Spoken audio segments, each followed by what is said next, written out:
Hi, I'm Charlie Hunnam, and I'm on BuzzFocus.com. Well, I think there's a continuation of all of those themes. The thing with Clay gets, it's still very, very present, but is forced to be kind of put on the back burner for a moment because this has really been the season of the baby. We're trying to find Abel and trying to find out, where he is and what's going on with him, and then we haven't gotten there yet, but I'm sure once we find him, there's going to be a little bit of process of making people pay that had anything to do with his abduction. So that's basically, the overall. But to me, the most exciting element of this season is the first couple were very contained, in our little piece of geography, specifically Charming, California. But as with most of these real clubs in the real world, Sons of Anarchy is an international entity, and so we, through the Irish storyline and our pursuit of Abel, have gotten to explore a little bit more of the international landscape of the club, which I think is, a real difference and a real change of pace from what we did in season 1 and 2. What kind of places are we looking to explore, outside of Charming?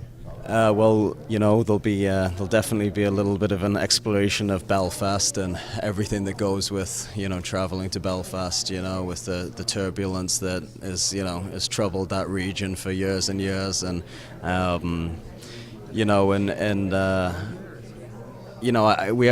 only halfway through, so I'm not quite sure, but I think that might spill through to the rest of the British Isles a little bit, and then obviously back to Charming. Will we touch any more on the Teller Bible that's been kind of driving through the seasons? The what? Sorry. The Teller Bible, Jax's father's. Oh, yeah. His I'm sorry, I'm a little deaf. I just got off my bike. I rode down from LA and literally just got here 5 minutes ago, and I forgot my earplug, so I'm a little deaf from the wind in my ears. There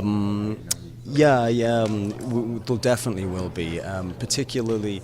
It was a great opportunity to explore the history of John Teller and the history of the arms dealing and the really the kind of some of the founding pillars of the club through going back to Ireland, because you learn a lot about John Teller and for Jax particularly, he gets knocked off his pedestal a little bit, because he's seen is this kind of kind of almost holier than thou, kind of morally,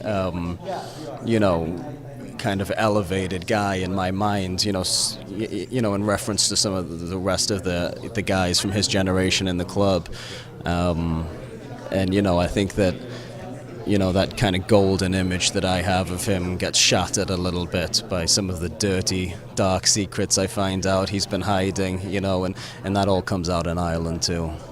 In season 2, the last 4 episodes, Chibs, Jax, and Opie became their own little posse. Is that going to play out more as the season goes on? Well, I hope so. It really is a great change of pace this season, though. We're kind of not following Kurtz isn't following the rules that he established for himself in the first 2 seasons. It's a very fast-paced season. I think the entire 3rd season takes place over the course of less than a week. It really is about find out what the hell happened to Abel, go get him, and then make everyone who had anything to do with it pay. And of course there are some B storylines going through, but overall that's been the arc for me. So there's not really been the same kind of divide and conquer and cliques establishing and against one another like there was the 2nd season. I mean, I think that was a product of the fact that the club was kind of splitting apart in the 2nd season, that Chibs and myself and Opie aligned ourselves together, but they're really, it's been a unifying thing for the club, this great trauma and losing Abel, so it's really kind of brought us all back together.